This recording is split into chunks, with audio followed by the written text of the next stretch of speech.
কেন আমরা ওয়াকআউট করলাম গত একটি সপ্তাহ? এখানে একটি ফাঁক ছিল, যে সমস্ত বিল সরকার অন্তর্বর্তীকালীন সময়ে করেছে, এইগুলা যদি পরবর্তী সরকার পার্লামেন্টে পাশ করাতে না চায়, তারা যদি না তোলে, এটা 30 দিন পরে এগুলো অটোমেটিক্যালি ল্যাপস হয়ে যাবে, অকার্যকর হয়ে যাবে। যেহেতু সরকারি দলের মেজরিটি, সেখানে তো আমরা মারামারি করবো না। সরকার চাইলে সরকার তো এগুলোকে রাখতেও পারে, নাও রাখতে পারে। তবে আমাদের কথাগুলো, জনগণের কথাগুলোকে আমাদেরকে পৌঁছাতে হবে। আমাদের সাথে করা যে আন্ডারস্ট্যান্ডিং ছিল, সেটা ব্যাপারে বিশ্বাসঘাতকতা করেছেন এবং সংসদে অসত্য তথ্য দিয়েছেন। যখন জনগণের সামনে আপনারা এটা কথা বলে ভোট চেয়েছেন, আজকে আপনারা উল্টাটা করছেন, তাহলে কি আপনারা জাতির সাথে প্রতারণা করছেন না? পরে তো আমাদের মতামত দিতে হবে, আমরা তো রেসপন্সিবল পার্সন। শুধু হানা বলার জন্য তো সেখানে আমরা যাইনি। আমরা তো দিনরাত পরিশ্রম করতে রাজি ছিলাম, করেছি। একদিন আগেও কাগজ দেওয়া হয়নি। আমরা টেবিলে বসেছি, বিল পাশে 10 মিনিট আগে, কখনো আধা ঘন্টা আগে এত বড় বড় বিল ধরিয়ে দেওয়া হয়েছে। আজকে আরেকটি বিল নিয়ে তারা প্রতারণা করেছেন আমাদের সাথে সুস্পষ্ট রূপে। এটা নিয়ে আমরা ওয়াকআউট করেছি, শেষ পর্যন্ত করতে বাধ্য হয়েছি। কারণ ওখানে বসে থাকা আর না থাকার মধ্যে কোনো পার্থক্য নেই। সবই তাদের বিচার, মানে তালগাছ আমার। তারা যেটা চাবে সেটাই করতে হবে। প্রতারণা করে হোক, যেভাবে পারে হোক, তারা করবে এটা। 5 বছর আমরা কিছুই বলতে পারবো না। সব তুথার মেজরিটির জোরে তারা জনগণের উপরে যা ইচ্ছে তাই চাপিয়ে দিবে। এটা হবে না ইনশাআল্লাহ।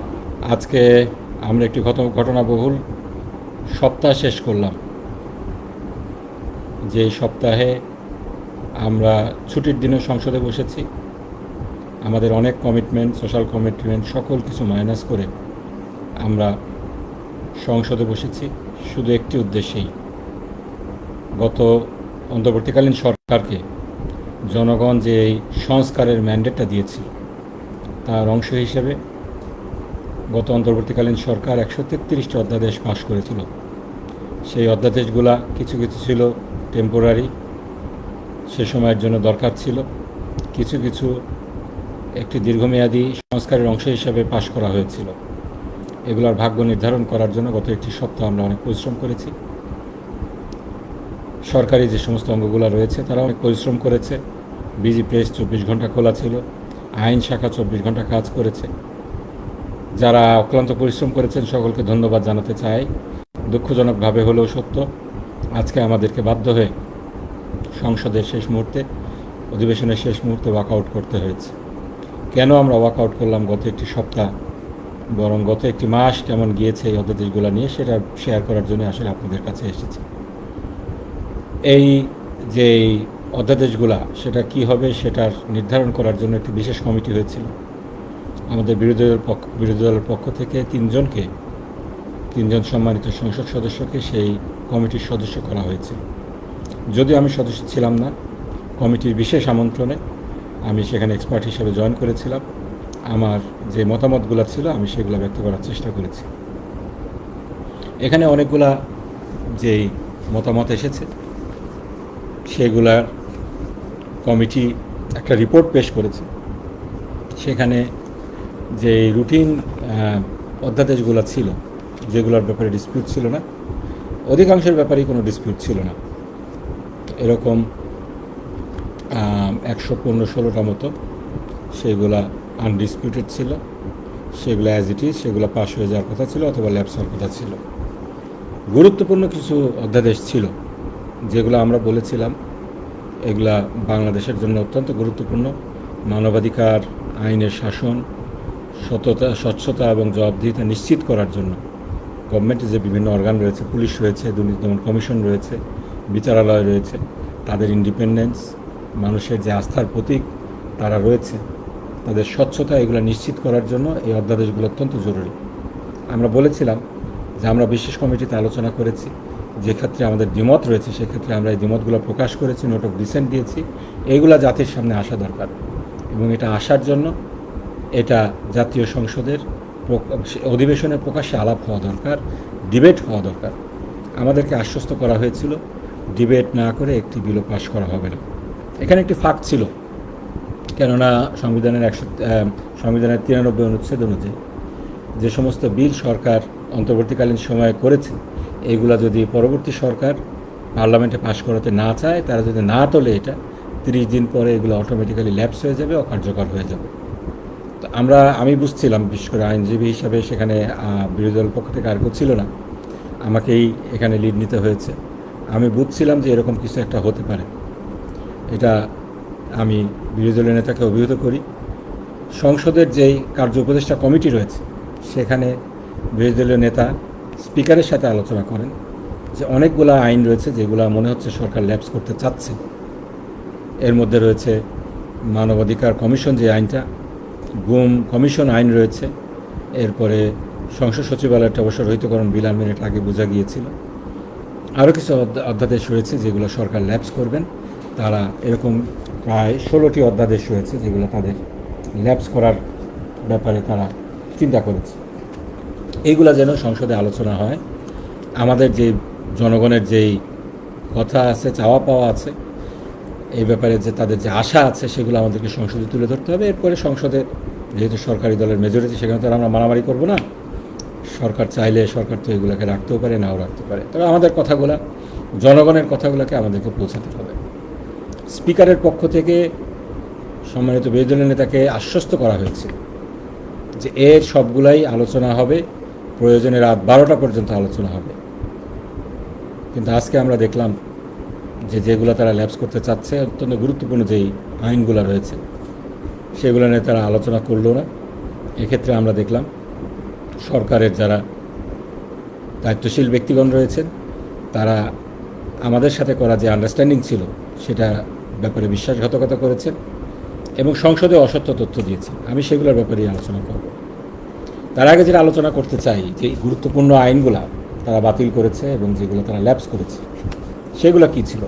সেগুলা ছিল সুপ্রিম কোর্ট সচিবালয় অধ্যাদেশ ছিল, যার মাধ্যমে হাইকোর্টের রায়ের আলোকে একটি সুপ্রিম কোর্ট সচিবালয় প্রতিষ্ঠা হয়েছিল বিচার বিভাগের স্বাধীনতা নিশ্চিত করার জন্য, বিচার বিভাগকে নির্বাহী বিভাগ থেকে আলাদা করার জন্য। যে মাজদার হোসেন রায় মামলার রায় পরবর্তী আরও অনেক রায় হয়েছে, সর্বশেষ রায়টা হলো সাদ্দাম হোসেন মামলা, 16তম সংশোধনী মামলা মাঝখানে ছিল, সেখানেও কোর্টের কিছু অবজারভেশন ছিল। সব কিছুর ধারাবাহিকতায় একটি স্বাধীন সচিবালয় প্রতিষ্ঠা করা হয়।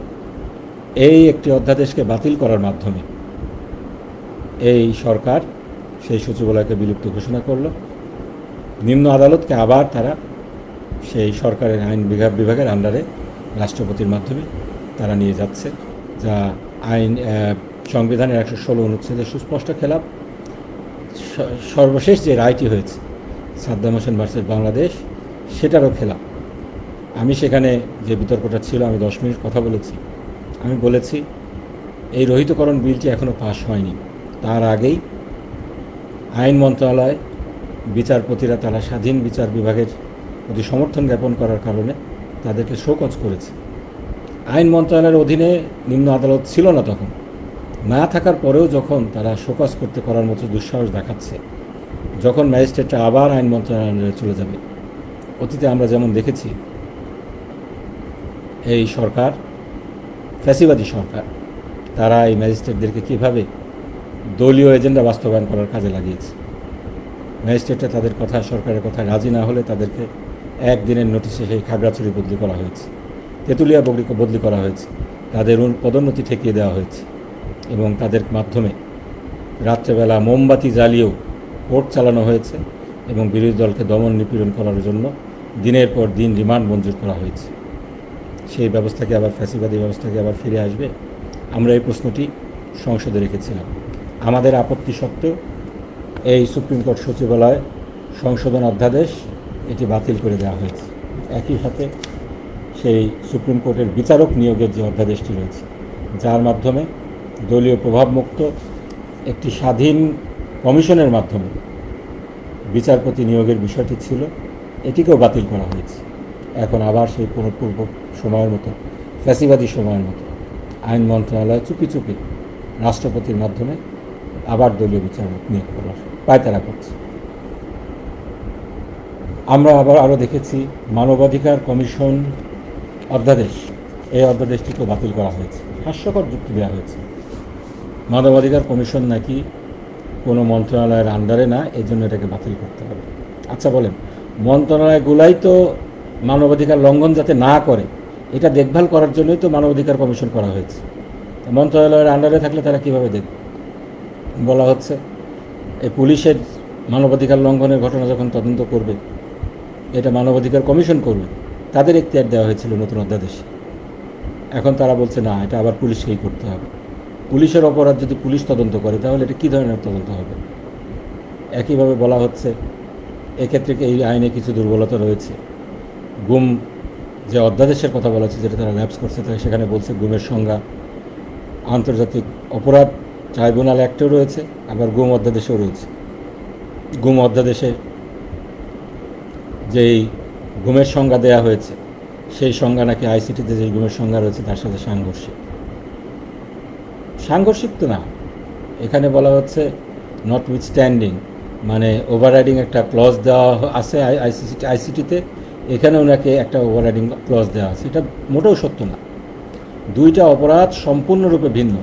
আইসিটিতে যে গুমের কথা বলা হয়েছে ইন্টারন্যাশনাল ক্রাইমস ট্রাইব্যুনাল অ্যাক্টে, সেই গুমটা হলো ওয়াইড স্প্রেড সিস্টেমেটিক অ্যাটাকের অংশ হিসাবে বিস্তৃত একটা প্যাটার্ন যদি সেখানে থাকে, যদি ধরে নেওয়া যায় যে বাংলাদেশে যে হিন্দু সম্প্রদায় রয়েছে তাদের উপরে কেউ সেখানে দেখা যাচ্ছে তাদেরকে গুম করছে গণহারে, এবং এখানে সেই শুধু হিন্দুদেরকেই টার্গেট করা হচ্ছে, এইটাকে মানবতা বিরোধী অপরাধের অংশ হিসাবে, কিংবা একটি রাজনৈতিক দলের উপরে এভাবে সবাইকে গুম করে ফেলা হচ্ছে, 1-150 লোককে গুম করে ফেলা হয়েছে, এখানে ওয়াইড স্প্রেড বিস্তৃত একটা অপরাধের অংশ হিসাবে, এটা মানবতা বিরোধী অপরাধের অংশ হিসাবে, সেক্ষেত্রে এটা আইসিটিতে বিচার করা যাবে। কিন্তু একটা ব্যক্তিকে কোনো একটা কারণে পুলিশ উঠিয়ে নিয়ে গিয়েছে, আইসোলেটেড একটা ঘটনা, বিচ্ছিন্ন একটা ঘটনা, সেই ব্যক্তি তো তার রেমেডি আইসিটিতে পাবে না, তার বিচার আইসিটিতে পাবে না, আন্তর্জাতিক অপরাধ ট্রাইব্যুনালে পাবে না, কারণ এটা একটা বিচ্ছিন্ন ঘটনা। এই ঘটনাটাকে গুম যদি আমরা বলতে চাই, তাহলে আমাদেরকে গুম অধ্যাদেশে ফিরে আসতে হবে, কারণ সেখানে সকল গুমের ঘটনায় গুম, এবং ওভাররাইডিং যে ক্লজটা রয়েছে, নটউইথস্ট্যান্ডিং ক্লজটা রয়েছে, নন অবস্ট্যান্ট ক্লজও বলা হয় এটাকে, এটা তো শুধু আইসিটির ক্ষেত্রে, গুম অধ্যাদেশের গুমের যে সংজ্ঞা দেওয়া হচ্ছে সেখানে না। মোটা দাগে বিষয়টা হলো, যদি একটা বিচ্ছিন্ন গুমের ঘটনা ঘটে, সেটার বিচার হবে এই গুম অধ্যাদেশের আন্ডারে গুম কমিশন করবে। আর যদি বিস্তৃত ঘটনা ঘটে যেখানে একটার পর একটা অপরাধ হচ্ছে, গুম হচ্ছে, সেটার বিচার করবে হলো আন্তর্জাতিক অপরাধ ট্রাইব্যুনাল। এখানে সমস্যা কোথায়? এখানে দ্বৈততা কোথায় পেলেন আপনারা? তাহলে কি বিচ্ছিন্ন ঘটনা যেগুলো ঘটবে সেগুলোকে আপনারা আর গুম বলে স্বীকার করতে চান না? তখন ওইগুলোকে বলতে হবে আমাদেরকে আবার সেই ফ্যাসিবাদী আমলের মতো পুলিশি হেফাজতে নেওয়া হয়েছে। তাহলে তো বলতে হবে ব্যারিস্টার আরমান গুম হননি, কিন্তু এটা একটা বিচ্ছিন্ন ঘটনা ছিল। সালাউদ্দিন সাহেব স্বরাষ্ট্রমন্ত্রী, তিনিও গুম হননি, নিরাপত্তার কারণে তাকে দেশের বাইরে পাঠিয়ে দেওয়া হয়েছে। সোজা কথা, 12 তারিখের পরে গুম বলে বাংলাদেশে কোনো অপরাধ থাকছে না। এই যে একটা মারাত্মক বিষয়, মানবাধিকার কমিশনের মতো যেখানে আমাদের আন্তর্জাতিক কমিটমেন্ট রয়েছে যে আমাদেরকে এই আন্তর্জাতিক অপট্যাক এবং অন্যান্য যেগুলো রয়েছে অপট্যাক, এইগুলাকে রক্ষা করতে হলে আমরা যেখানে সাইন করেছি, আমাদের একটা মানবাধিকার কমিশন থাকবে, যেটা থাকবে ইন্ডিপেন্ডেন্ট। সেই কমিটমেন্টকে রক্ষা করতে হলে তো আমাদেরকে মানবাধিকার কমিশন যে অধ্যাদেশটা ছিল সেটাকে পাশ করতে হতো। এটা আপনারা পাশ করলেন না। মানুষ 16 বছর ফ্যাসিবাদের কবলে নিমজ্জিত ছিল। এইগুলো নিয়ে, এই সমস্ত সংস্কার নিয়ে তাদের কত আশা ছিল। আমরা বলেছিলাম যে এইগুলো জনমত যাচাইয়ের জন্য দেন। আজকাল সোশ্যাল মিডিয়ায়, ফেসবুকে অনেক জনমত যাচাইয়ের টুলস রয়েছে। 2 দিন আপনারা দেখেন, 12 তারিখে ওই বিলগুলো পাশ করতে পারতেন। জনগণ কী বলে সেটা দেখে আপনারা এটা করেন। আমি উদাহরণ দেখিয়েছিলাম যে এই কার্যপ্রণালী বিধি, সংসদের যে কার্যপ্রণালী বিধি আছে, এই 77 বিধিতে জনমত যাচাইয়ের সুযোগ রয়েছে, এবং 12তম সংশোধনী যেটা হয়েছিল সেক্ষেত্রে জনগণের মতামত যাচাই করা হয়েছে। এত গুরুত্বপূর্ণ অধ্যাদেশ আপনারা বাদ দিলেন, জনগণকে আপনারা একবার জিজ্ঞেস করার প্রয়োজন মনে করলেন না? এই বিষয়গুলো তো আপনারা যেগুলো বাদ দেবেন, আপনাদের কি নির্বাচনী ম্যানিফেস্টো ছিল? 31 দফা করেছেন, এখানে ছিল না। এখানে না থাকলে আপনারা এটা কোন ভিত্তিতে বাদ দিলেন? উল্টা তো ছিল, সংসদ সচিবালয় করা হবে, বিচার বিভাগের সচিবালয় করা হবে। এটার ব্যাপারে, বিচার বিভাগের স্বাধীনতা নিশ্চিত করার ব্যাপারে আপনাদের নির্বাচনী ম্যানিফেস্টো এবং 31 দফায় সুনির্দিষ্ট ধারা ছিল। আপনাদের সেই ধারাগুলোকে যখন জনগণের সামনে আপনারা এটা কথা বলে ভোট চেয়েছেন, আজকে আপনারা উল্টাটা করছেন, তাহলে কি আপনারা জাতির সাথে প্রতারণা করছেন না? সংসদে আমরা অনেক নতুন নতুন কথা শুনছি। সংবিধান সংস্কার যে আদেশটা হয়েছিল, এটা নাকি জনগণের সাথে অন্তহীন প্রতারণার দলিল। আপনাদের রাজনৈতিক ম্যানিফেস্টো তাহলে এটা কি? নির্বাচনী ম্যানিফেস্টো তাহলে এটা কি? এটার উল্টা কাজ করছেন আপনারা। এটা কি জনগণের সাথে অন্তহীন প্রতারণার দলিল না? একই সাথে দেখেন, আপনারা যেটা সংবিধানের সাথে সাংঘর্ষিক, যেটা অগণতান্ত্রিক, যেটা বিশেষ কারণে করা হয়েছিল, এখন যে অধ্যাদেশের কোনো দরকার নেই, সেটাকে আপনারা রেখে দিচ্ছেন। কেন রাখছেন? এই যে লোকাল গভর্নমেন্ট, এই পৌরসভা, সিটি কর্পোরেশন, তারপরে উপজেলা পরিষদ, জেলা পরিষদ, এখানে যে অনির্বাচিত প্রশাসক বসানোর বিষয়টা, এটা সংবিধানের সাথে সরাসরি সাংঘর্ষিক। সংবিধানের 59 ধারায় পরিষ্কার বলা হয়েছে অনুচ্ছেদে যে স্থানীয় সরকারের সকল স্তরে নির্বাচিত প্রতিনিধি থাকতে হবে। এখন আমাদের দেশে একটা বিশেষ পরিস্থিতি হয়েছিল, আমরা দেখেছিলাম এই ফ্যাসিবাদের আমলে প্রহসনের নির্বাচনের মাধ্যমে যে সমস্ত মেয়র, উপজেলা চেয়ারম্যান, ইউনিয়ন পরিষদের চেয়ারম্যান যারা এসেছিল, তারা বিপ্লবের পরে সবাই পালিয়ে গিয়েছে। জনগণের যে সেবাটা আছে, এই সেবাটা বিঘ্নিত হচ্ছিল। সেই কারণে বিশেষ পরিস্থিতিতে এই অধ্যাদেশগুলো জারি করা হয়েছে। কিন্তু এইটা তো একটা টেম্পোরারি মেজার, এটা সাময়িক ব্যবস্থা। এটাকে আপনারা আইনে রূপান্তর করছেন সংবিধানকে ভায়োলেট করে। এটা কি হয়? একটা স্পেসিফিক কেসের কথা বলে আমি বলেছি যে আপনার কেসটার নাম হলো কুদরতে এলাহি পনির। 92 সালে এই কেসের রায় বের হয়েছে। 90 সালে একইভাবে তত্ত্বাবধায়ক সরকার তখনও ছিল, এরশাদ সরকার চলে যাওয়ার পরে উপজেলার যেই নির্বাচিত প্রতিনিধিরা ছিল তাদেরকে বাতিল করে সেখানে প্রশাসক বসানো হয়েছিল। তখন আদালত বলেছিল এরকম অনির্বাচিত প্রশাসক বসানোটা এটা বেআইনি, সংবিধান পরিপন্থী। একটা আদালতের রায়কে ভায়োলেট করে, সংবিধানের প্রভিশনকে ভায়োলেট করে আপনারা, এবং শুধু সেটা না, আপনাদের 31 দফাতেও আছে, আপনাদের রাজনৈতিক ম্যানিফেস্টো যেটা আছে, এই নির্বাচনী ম্যানিফেস্টো, সেখানেও আছে যে একমাত্র মৃত্যু এবং আরেকটা কী কারণ জানি বলা হয়েছে, যদি কেউ কোনো অপরাধ করে থাকে, কোনো কারণে যদি তার এই চেয়ারম্যানশিপ কিংবা মেয়রশিপ বাতিল হয়ে থাকে, তাহলে অসমর্থ হন, তাহলেই শুধুমাত্র আপনারা তাকে অপসারণ করবেন, তাছাড়া অপসারণ করবেন না। এখন আপনারা এই অধ্যাদেশটা আইন হতে পারলো না। বিভিন্ন জায়গায় আপনারা ঢাকা সিটিতে, তারপরে বিভিন্ন সিটিগুলোতে আপনারা অনির্বাচিত জেলাগুলোতে অনির্বাচিত প্রশাসক বসিয়ে দিচ্ছেন, এবং এগুলো দেখছি আমরা দলীয় বিবেচনা দেওয়া হচ্ছে। যারা আপনাদের নির্বাচনে হেরে গিয়েছিল তাদেরকে সান্ত্বনা পুরস্কার হিসাবে আপনারা এই পদগুলোতে বসাচ্ছেন। এইগুলা কি মানুষের সাথে প্রতারণা না? আমি এই সমস্ত কথা বলেছি। আসলে এই অধ্যাদেশগুলোর সাথে প্রথম থেকেই জড়িত। আমি নিজেকে গর্বিত নাকি লজ্জিত বলবো আমি বুঝছি না।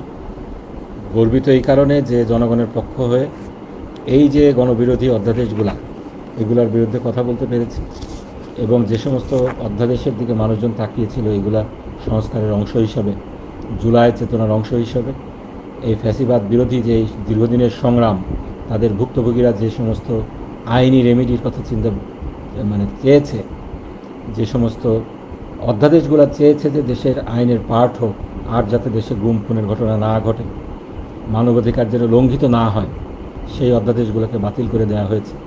আমি আমার সর্বোচ্চটুকু চেষ্টা করেছি। বিশেষ কমিটিতে আমার কোনো ভোটাধিকার ছিল না, আমি শুধু কথা বলার অধিকার ছিল। আমি কথা বলেছি, যতগুলা বিষয় এসেছে আমি আইনি ধারা দেখিয়ে, কেসগুলো দেখিয়ে এটার পক্ষে কথা বলেছি। যেগুলো গণবিরোধী অধ্যাদেশগুলো তারা পাশ করতে যাচ্ছে সেগুলোর বিপক্ষে কথা বলেছি। সংসদেও আমার প্রায় 25 মিনিট কথা বলার সুযোগ হয়েছে। আমি এগুলো তুলে ধরার চেষ্টা করেছি। সেজন্য আমি নিজের কাছে গর্বিত যে জনগণের কথা আমি তুলে ধরতে পেরেছি। লজ্জিত এই কারণে যে আমরা যে এত স্যাক্রিফাইস করলাম, এই একটি সপ্তাহ 2 বেলা সংসদ বসেছে, আজকে শুক্রবারও সংসদ বসেছে, তারপরে আমরা কি দেখলাম? তারপরে আমরা দেখলাম যে আমাদের সাথে রাখা যে ওয়াদা সেটা রাখা হলো না। আমাদেরকে বলা হয়েছিল যে সমস্ত বিষয়গুলোতে আমরা ঐক্যমত্যে পৌঁছেছি সেইগুলো পাশ করা হবে, আমরা সেক্ষেত্রে সর্বোচ্চ সহযোগিতা করেছি। আর যে সমস্ত ব্যাপারে আমাদের আপত্তি ছিল সেই সমস্ত বিষয়ে আমাদেরকে কথা বলতে দেওয়া হবে, কিন্তু কথা বলতে আমাদেরকে দেওয়া হয়নি। দুঃখজনক। গুমের যেই সরাসরি ভিকটিম, তাদের প্রতিনিধিরা, তারা সেই সদস্যরা সংসদে আছেন। ব্যারিস্টার আরমান আছেন, স্বরাষ্ট্রমন্ত্রী নিজেও আছেন, হুম্মাম কাদের চৌধুরী আছেন, আরমান বিশেষ করে পয়েন্ট অফ অর্ডারে দাঁড়িয়ে এটাতে কথা বলার অনুমতি চেয়েছিল, কিন্তু এটার ব্যাপারে কোনো আলোচনাই হলো না। একই সাথে যে জনস্বার্থের জন্য যে বিলগুলো ছিল, পুলিশ কমিশন অধ্যাদেশ ছিল, দুর্নীতি দমন কমিশনের অধ্যাদেশ ছিল, এগুলো আলোচনা করা হয়নি। মাননীয় আইনমন্ত্রী বলেছেন এই যে একটা রিপোর্ট তারা দিয়েছেন, এখানে নাকি যে সমস্ত বিষয়ে আলোচনা করার কথা বলা হয়েছে, বিল উত্থাপন করার কথা বলা হয়েছে, তারা নাকি সবগুলো আলোচনা করেছে। এখানে যে কলাম ক এবং খ রয়েছে এবং ঘ রয়েছে, এগুলো আলোচনা করার কথা। কিছু আছে ক কলামে রয়েছে যেগুলা হুবহু পাশ হয়ে যাবে অধ্যাদেশটা, খ কলামে আছে যেগুলা সংশোধন সহ পাশ হবে, আর গ কলামে আছে যেগুলো ল্যাপস করা হবে, সেগুলো নাকি সংসদে তোলা হবে না, তারা আগেই বলেছে। খ কলামের যেগুলো আছে সেগুলো তো ওনারা আলাপ করেননি। খ কলামে 42 পৃষ্ঠা, রিপোর্টের 42 পৃষ্ঠায় পুলিশ কমিশন অধ্যাদেশ, এটা সংশোধিত আকারে পেশ করার কথা এবং এটা পেশ করে পাশ করার কথা, এটা ওনারা তোলেনি নেই, অর্থাৎ এটা ল্যাপস করে দিয়েছে, অকার্যকর করে দিয়েছে। এখানে কি ছিল? পুলিশ কমিশন যাতে স্বাধীনভাবে কাজ করতে পারে, তাদেরকে যেন জবাবদিহিতার আওতায় আনা যায় এবং তাদের যে কনসার্নগুলো রয়েছে, তাদের ব্যাপারে জনগণের যে কনসার্নগুলো রয়েছে, এগুলো যেন প্রপারলি অ্যাড্রেস হয়, সেই জন্য একটা কমিশন করার কথা বলা হয়েছে। এখন এটার মাধ্যমে নাকি তারা একটা গুরুত্বপূর্ণ অংশ পুলিশ তাদের মানে পরিপূর্ণ নিয়ন্ত্রণ স্বরাষ্ট্র মন্ত্রণালয়ের আন্ডারে থাকবে না, এই জন্য এটাকে বাদ দিতে হবে। এরকম খোলা যুক্তিগুলো দেখিয়ে আমাদেরকে এই সমস্ত বিষয়ে সংসদে উত্থাপন করতে, কথা বলতে বাধা দেওয়া হয়েছে এবং আমাদের সাথে সুস্পষ্ট প্রতারণা করা হয়েছে। আমাদেরকে স্পিকার বলেছিলেন যে একটি অধ্যাদেশ যখন বিল আকারে আনা হয় তখন এটা প্রথমে বিল হিসেবে উত্থাপন করা হয়, সেখানে বিলের যে কাগজপত্র রয়েছে 3 দিন আগে অ্যাভেলেবল করা হয়, যাতে করে মাননীয় সংসদ সদস্যগণ এটা পড়তে পারেন। এত বড় বড় বিল আপনার পড়তে তো হবে, পড়ে তো আমাদের মতামত দিতে হবে। আমরা তো রেসপন্সিবল পার্সন, শুধু হানা বলার জন্য তো সেখানে আমরা যাইনি। সেখানে যেহেতু সময় সংক্ষেপের ব্যাপারেও আমাদেরকে দায় দিতে পারবে না সরকার, এ ব্যাপারে কোনোভাবেই দায় এড়াতে পারে না। সংসদ নির্বাচন হয়েছে 12 তারিখে, আমরা শপথ গ্রহণ করেছি 17 তারিখে। এরপরে সংসদ ডাকতে 1 মাস সময় নেওয়া হয়েছে। এরপরে ঈদের বন্ধ ছিল, ঈদের বন্ধের পরে আবার সংসদ যখন খুলেছে, আমাদের সামনে আর সময় নেই। আপনারা এত ডিলে করলেন কী জন্য? 17 তারিখের পরের সাথে সাথে ডাকতে পারতেন না সংসদ? 12 মার্চ পর্যন্ত কেন অপেক্ষা করতে হবে?